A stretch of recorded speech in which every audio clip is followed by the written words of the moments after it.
So Don Bradman is like Australia's secret weapon. I have a quote from London's News Chronicle.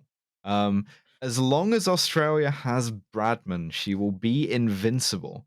It is almost time to request a legal limit on the number of runs he should be allowed to make. He's a really good batsman. I don't want to be mean to the. No, that's not true. I love being No, mean to the please be British. mean. That's Be fucking mean. embarrassing. It is. Oh, he's too good. What are we supposed to do? Yeah, calling the cops on the haters. Yeah, I have a question. yeah, but are you gonna say what's so- cricket again? Mhm. Well, I'm not going to say that, but I'm going to say something which is basically the same, which is Yeah, but how do you score a run in cricket? Okay, so right, if the ball is bowled towards you, you hit the ball. Okay. There is a boundary around the outside of the sort of like big circular cricket ground, right? Right. If it hits that, you get 4 runs automatically. If it goes over it like a home run, you get 6 runs automatically. Otherwise, it's you hit it and it's however many times you and the other guy with a bat on the like opposite base can run back and forth before you know it gets the ball gets back and you know you get threatened with being out. Oh, I see. So they have to like hit you with the ball, or like how does Yeah, that you have work? to you have to knock the bales, the horizontal bales off of the vertical stumps you see behind our boy here. This Um, this thing here. Yeah. Yes, yeah. Okay, That thing together is called a wicket. That's what a Oh. run is. I always wondered what a wicket was. Yeah. It's I have- sometimes used idiomatically for like the whole pitch. So like if the pitch is like wet and drying, that's a sticky wicket, which is also sort of like metaphorically something that's difficult. But that's what a wicket is. Okay, I've learned a lot today. Yeah, this Thank is God. the promise. You're So gonna learn very- whether or not you want to. Yeah, very I'm gonna educational. I'm gonna get black bagged by the CIA when this is you're done. not gonna get black bagged by the CIA. So If anything, you'll be useful. You could be an intelligence analyst or whatever. yeah.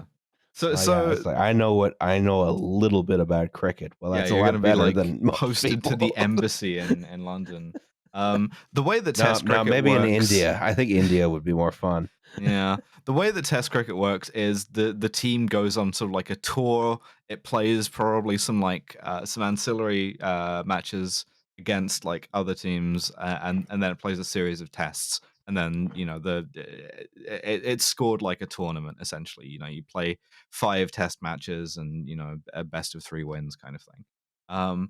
And so Australia sends a team to the UK in 1930 with Don Bradman in it, and he whips our asses. He's really fucking good. Is the problem. And this becomes a sort of like national level crisis. Next slide, please. So, this alarming looking man on the left, 2 alarming looking men on this slide. This alarming looking man on the left is Plum Warner, Sir Pelham Warner, if you're nasty. He's the chairman of the MCC, which is, you know, selects at this point the England cricket team. And he's like de facto, he's the England manager. He goes, all right, we got to do something about this guy. Get me our weirdest, fruitiest, most alienatingest looking man. I mean, a real Star Wars Imperial officer looking motherfucker. Like a real strange guy. Like give me the Yeah. weirdest guy. Yeah, give me the weirdest guy. And the weirdest The guy. parts department, yes. Yeah, the guy from the parts department is on the right here, Douglas Jardine. The one with the sort of like fruity looking neckerchief on. Yes. And as much as we talked about Don Bradman being sort of like difficult to get along with, Douglas Jardine is like way more oppositional personally. Like, to be honest, this is not a controversial point of view. He's the like historical loser of this story. This guy's a piece of shit. Like genuinely, like really unpleasant. There's this. He's like alienating to his friends. He's alienating to his teammates. I'll get to this on the next slide. But he has a real thing about Australians. There's this he's racist against Australia. He is Yeah, a real thing genuinely. against That's Australia. really It's hard such a to weird do. That's sentence to really hard say. to do. Genuinely, yes. There's this other cricketer at the time, Rockley Wilson, who says when they announced that he's going to be captain of the England team that goes to Australia, that we're going to win the Ashes and lose a Dominion. Right, like Australia are This going is to be how radioactive this guy is. yeah. Australia are going to be so pissed off at this they're going to like leave the Commonwealth. So, next slide, please. I'm going to explain the reason why this guy's racist against Australians, and it has to do with this like foolish hat. This is a fun hat. I like it. Yeah, Harlequin. Yeah. So Jardine has like played in Australia before. He doesn't get along with Australians because in Australia there's this tradition of the crowds kind of like yell at you a little bit, and the other players kind of like make fun of you a little bit. And in particular, they really zero in on this hat. This guy could just take none of it. No, not at all. This is a Harlequins cap. Harlequins is like it's like an Oxford University alumni cricket club. He wears this all the time and has no sense of humor about it. And so when he runs into like a single Australian man making fun of his like propeller hat, breaks down in some sort of yes. I got the little propeller hat. Yeah. Yeah, exactly. Like real like Aristo stuff. Like I am gonna wear my jester hat, and if you make fun of me at all, I'm gonna cry. Of course. He's like really has this like aristocratic bearing as well, which is really sort of like David and Goliath to the Australians because like I'm gonna call the principal about this. Yeah, exactly. Like it's not like I'm gonna beat you up. It's like I'm gonna call the principal. I'm gonna get you in so much trouble. Yeah, exactly. And so all of the Australian players that they really sort of like to fate, like, grew up doing this, throwing sort of cricket ball shaped hunks of shit at each other or whatever. And then this guy shows up with his fool's hat. And it's really sort of night and day. There's one sort of like comment from the stands, which is, "Where's the butler to carry the bat for you?"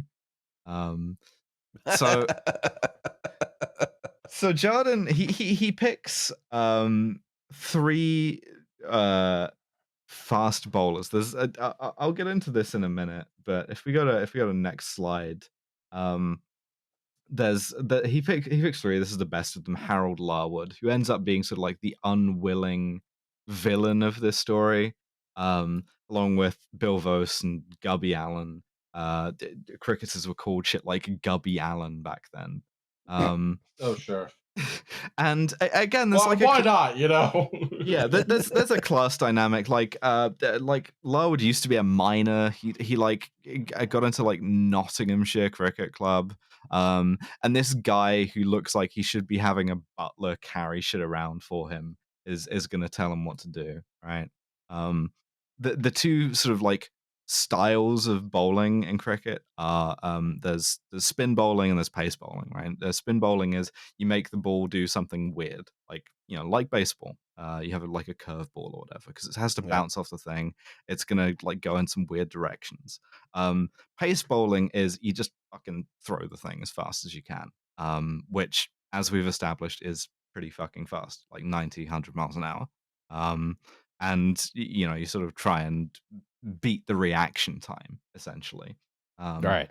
And Larwood, Vose and Allen are all pace bowlers. This is unusual in and of itself. You kind of, ideally, you want a mix. And what Jardine has done is gone, no, all speed, no weird shit, just like all speed all the time. But when you're bowling, so you got the big you got the bat. When you're bowling, does it have to like hit the ground or like how does that work? Okay. Right. Yeah. At 100 miles an hour. Yeah, it has to bounce off the pitch at 100 miles an hour and come up. Fuck no. It has to bounce? Fuck no. Yes. Yeah. We'll get into this in a moment, be killed. Yeah, me too, dude. And I played sports. Yeah. So a cricket ball, if you're batting, the ball is like just me and Ross rising. hiding behind the wickets. Like if we duck low enough, they can't see us. So next slide, please.